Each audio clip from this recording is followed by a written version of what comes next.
Welcome to Releasing Trauma, a Survivor's Podcast. I am your host, Tracy Osborne.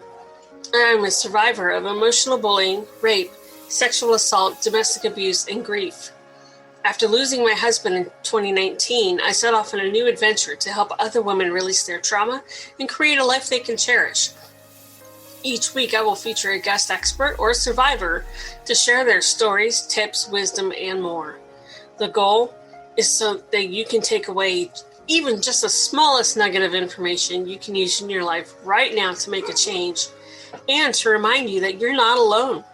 There is life after trauma, and you can move from victim to thriver and create a life you can cherish. Hi, everybody. Welcome back to the show. I'm your host, Tracy Osborne. With me today is Tina Bakehouse, and we are going to talk about how important it is to tell your story. And if you've been following me for any length of time, you know that I stress the importance of telling your story. It is just super, super important to get that out of your head and onto paper, to another person, whatever the case may be. So Tina, welcome to the show. Thank you so much, Tracy. I'm excited to be here. Well, I'm excited to have you. I always like to start off with having our guests tell us a little bit about their stories. So if we're talking about stories today, it only makes sense.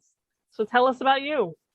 Well, I'm that kid that grew up in Southwest Iowa on a farm, and my front porch was a proscenium stage. I actually used an old 1980s Fisher-Price tape recorder to create fun stories, radio programs with my younger brother and sister, as well as puppet shows and other scripts and performances for my parents annually for their anniversary. And so I found this love of really developing the Jim Henson Muppet way of just using my imagination to create stories and to connect me with my family and friends. And that grew into a love, not only being part of a speech team and in theater throughout high school, college, and even post-collegiate years.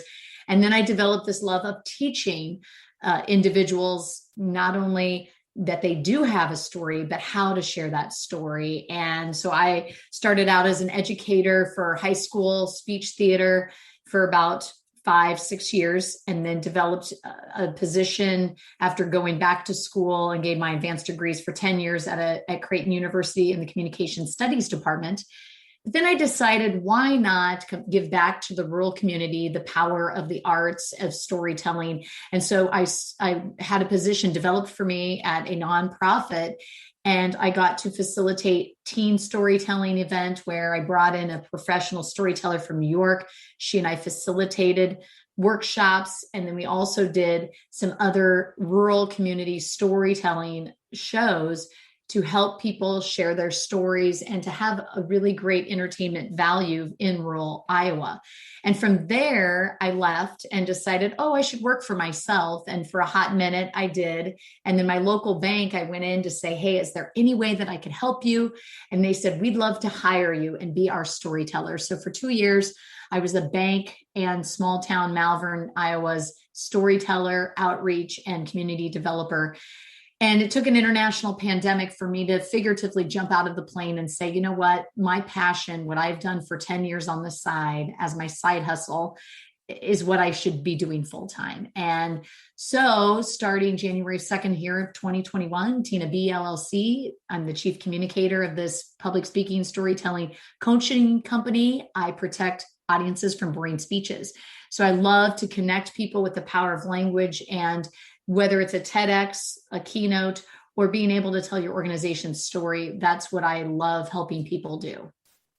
Wow, that is awesome. Not everybody is a storyteller, and it's so important because it's just a huge part of when we're overcoming trauma, especially being able to use our voice, tell our story is a crucial part of our healing. Absolutely. But how do they get that story out if they're not a storyteller? Well, the first thing I think that is interesting, and I've even struggled with this, is the label storyteller. We put a lot of weight on that, and we think, oh my goodness, that is someone who's a professional who gets paid to do it. I'm not that at all. And so I think the first step is saying, you know what, we as human beings, we're all born orators, natural narrators. We tell stories all the time without even, it's natural to us without even thinking about it. Even gossip is a form of storytelling, but we tell our friends or family stories. And so it's getting over that crippling label of storyteller and saying, you know what, I have something to share and I am a storyteller. The second piece is then letting go of and being aware of that there is an effective way to do storytelling. It's having a certain structure. And so there's a certain storytelling arc. And so being aware of that structure can be very freeing, and that there's 5 beats to a story, and being able to learn that and practice that. In my world, I've found that it's practicing the actual story and being able to acknowledge that in those hard times, I think about, that's what's helped me through is journaling and writing it down. So doing that first, and then practice sharing it with someone, whether it's a close friend, a significant other that you trust, and getting their feedback and getting vulnerable, because storytelling is a vulnerable piece of who we are, because it transports our head to our hearts, but it connects people. All of us have had some form of a painful experience in our life.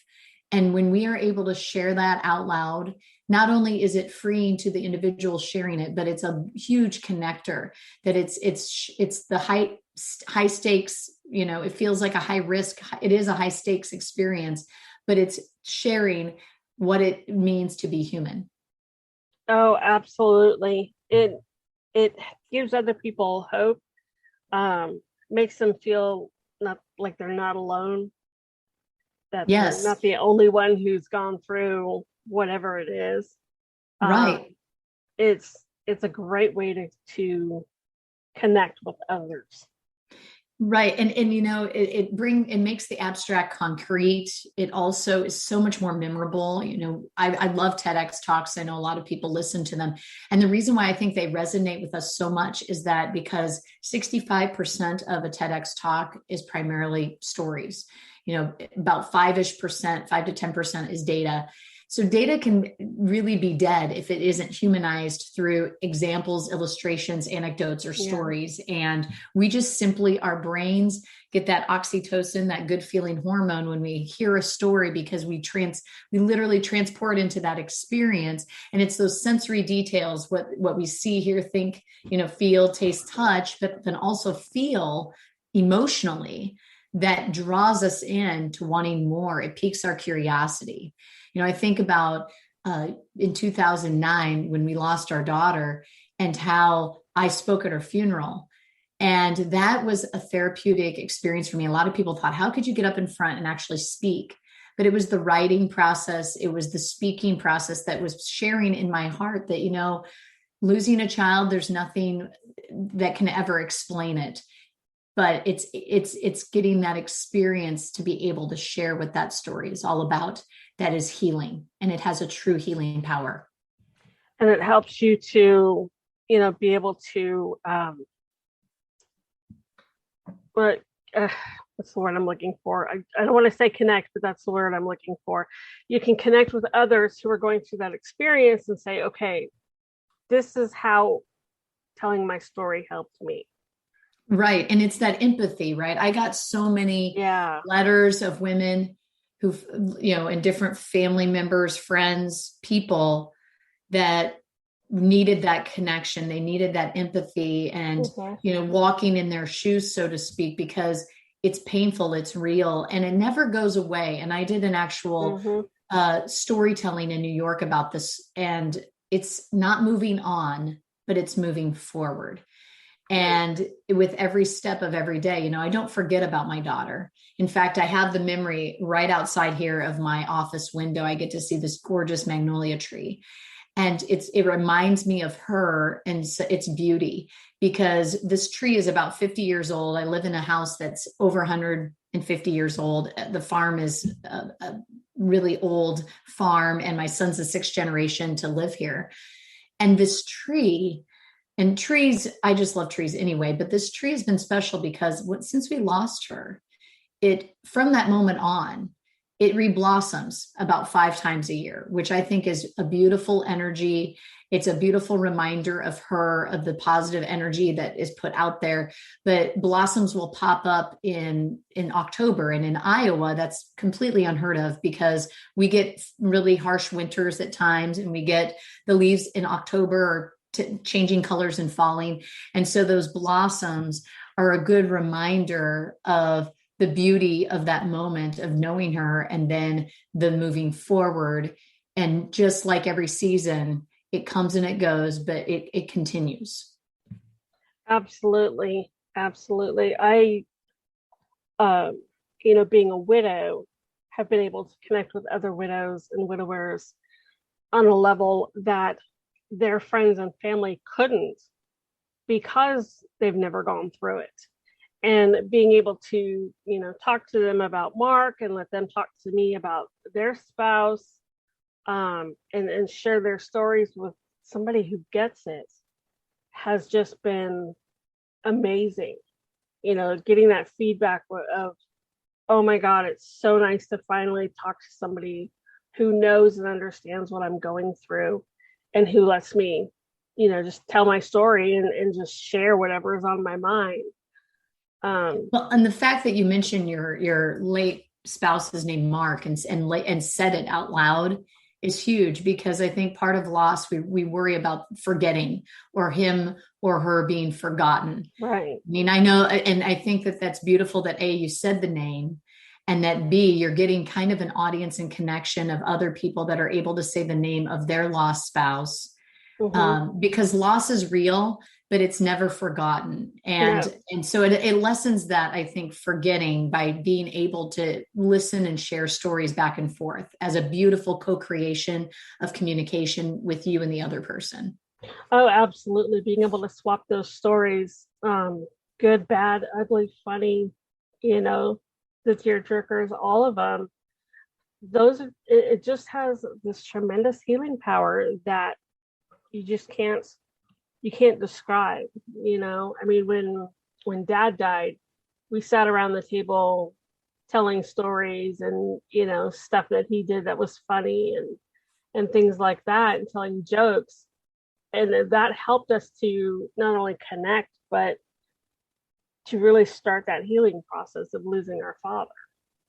Right. And it is healing. I mean, I think that that's a big thing, a big part of it being such a therapeutic experience. I worked with a client that she was very passionate about, her nursing career.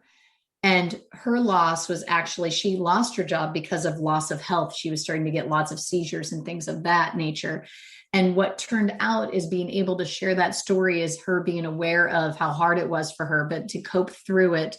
And also being able to say, okay, how can I redefine myself in a different way that can help people? And so she started a nonprofit, Camp You Can, which is, instead of I can't because I have these seizures or epilepsy or what have you, that yes, you can. And so she changed that energy by sharing her story through a TEDx, and by sharing it with other people, she allowed other individuals with, it's not a loss of a person other than a loss of a part of her that was traumatic, and helping other individuals who maybe think that it can be, they were healthy at one point and then weren't, to empower them. And it was through storytelling that I think not only helped heal her, but it empowered her as well.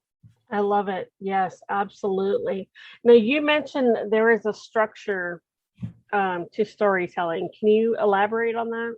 Absolutely. So there's a storytelling arc, and there's different ways to do it. I mean, there's a lot of different fun little structures of way that you can do it. But I find that this particular 5 beats, you always want some form of internal and or external conflict, because even though we're happy, if people have a really nice significant other and a beautiful house and they live happily ever after, it makes for a really boring story. So you have to have some form of conflict. So it comes in 5 beats. Beat number 1 is the setup. So this is where you're talking about, where you are in your life in that moment. You pick a specific event or moment. So if you think about the story of the Wizard of Oz, a very classic story. You have Dorothy, who's the main character, and she lives on a farm in Kansas with her aunt and uncle, and she has a dog, Toto, and she's wanting something more in life. That's the setup. You're getting to know her as a character and her circumstance and sort of the setting to give context. That's beat one, is the setup. Beat two is the inciting incident. And that's where what is something that happens that requires action on her part? Well, the house comes crashing down on the Wicked Witch of the East, and boom, she's transferred into this magical land. And so in this case, that would have been an external inciting incident or external conflict. Internal conflicts can happen as well. Should I or shouldn't I? Whether it's, should I move or should I go to grad school? Should I marry this person? Those can be internal conflicts as well. But you want a specific event that happens. And in this moment, you have that conflict. So the inciting incident is beat two. Beat three is the rising action. And so you obviously have to react to the inciting incident. You do something. It's because of that this happens. So for Dorothy, because of that, she meets not one, not two, but three different characters: the Scarecrow, the Tin Man, and the Cowardly Lion. And what do they decide to do? They go off to Oz. That leads us to beat four. After the rising action is the resolution.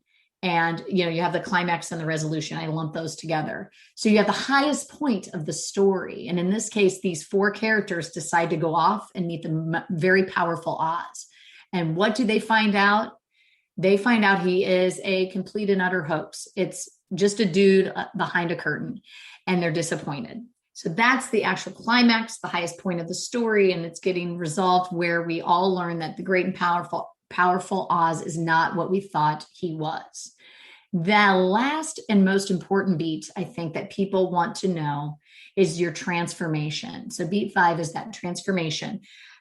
You start out, Dorothy starts out as wanting something more, and she goes through all this experience. And in the end of it, she realizes it's within her the whole time. So you start out as one person, and the transformation is, what did you learn? What was that life lesson that you can take away from your story? So in the case of yours, Tracy, by losing your significant other, you could start with where you were right before you lost this best friend, this spouse of yours. And then the inciting incident is when you maybe learn of his death, or and then you build from that in terms of how are you transformed from that in that moment in time. Right. Yeah. So with him, real quick synopsis of my story with him. We had been at my granddaughter's graduation from kindergarten when his arm started hurting. And he was in excruciating pain. So we ended up going home, and we were home for, I don't know, probably 10, 15 minutes when he was out on the porch and he collapsed and became unconscious. And I started performing CPR and called 911. And then 3 days later, I took him off life support. So that's the kind of the pinnacle. And then the transformation is it really solidified my desire to help other trauma survivors move past their past and create a life that they can cherish, because there is life after trauma. I love that. And I love that there is life after trauma. And I think it also, that moment probably transformed you into a moving forward type of attitude. You will never forget, Mark. You will always be a part of your story, a part of your life. And it's because of that moment that you're going to empower other people who've experienced something as traumatic, or in their own way, something difficult. And I think that you did a beautiful job of, you set it up, you gave us the setting of where you were in that moment in time. And then the happening, the inciting incident of a physiological, he starts to feel pain and he collapses. And then because of that, you do CPR. Because of that, you call 911. Because of that, he gets hospitalized. And the family, this is where you could start really sharing your internal thoughts of, what were you thinking in that moment? What were you feeling? People want to know that. That's that emotional vulnerability, as well as the sensory details. What was he wearing? What were you wearing? What were you smelling? Smell is actually the most powerful sensory detail, because it's the easiest to to have clearest. So if I say, I'm smelling the sweetness of manure, we know exactly, we go to that space. Whereas observing is good, sights that we see and sounds that we hear, those actually add a lot too, but it's very specific when we add smell. And so any of those sensory details to add to that along with your emotion. And then I love your beautiful transformation of, because of all of this that has happened, this is why I'm here. And this is how I can comfort others. Yep. Yeah. I like that. Yeah. There's definitely ways to expand my story for sure. But you got it quickly. I mean, you just boom, boom, boom, beautifully. Yeah, that was like my 30-second. Here's part of it, and that's just a snippet of my story. Really, that's just one part of my journey. Absolutely. We all have ups and downs throughout our lives. Absolutely. And I talk about a lot of those different stories constantly. So. Well, and I think it's great to be sharing those because, as you know, that to me is your origin story of that moment in time of you coming out as a hero through a very difficult situation. And then from there is branching other experiences and stories of trying to raise children on your own, trying to make a go of things, trying to probably, just move forward. How did you do that? What are setbacks? Because you have setbacks, and how did you get through that? Because what people find appealing is we want to hear the struggle. We want to feel it with you. And then we want to cheer you on that you got through it. Now you got my brain turning. Now I'm like, okay, well, I was going to go to Home Depot after we were done talking, but now I think I'm going to write instead. I think you should. Absolutely. When it's fresh, when it's hot, you got to get it down. And I always recommend people to have a story journal where they can put their stories, and whether you do speaking in groups and workshops, or if you have ideas for podcasts, you might do them by themes of whether it's failure, courage, grit, and resilience, whatever that may be. Or you just, like me, I just put random stories as I feel them, and then flip through, and sometimes just open to a random page, say, I can use this one in some capacity today, or some way, shape, or form, because you don't want to lose those. We have, even just losing your car in a parking lot can be a powerful story of a stranger maybe helping you find it, or what have you. And we learn the beauty of helping each other out and being there for each other. It doesn't have to be this hike up Mount Everest type of story to make an impact for people. Absolutely. Absolutely. Tina, this has been amazing. Thank you so much for coming on, talking to us, giving us a little bit of insight into you.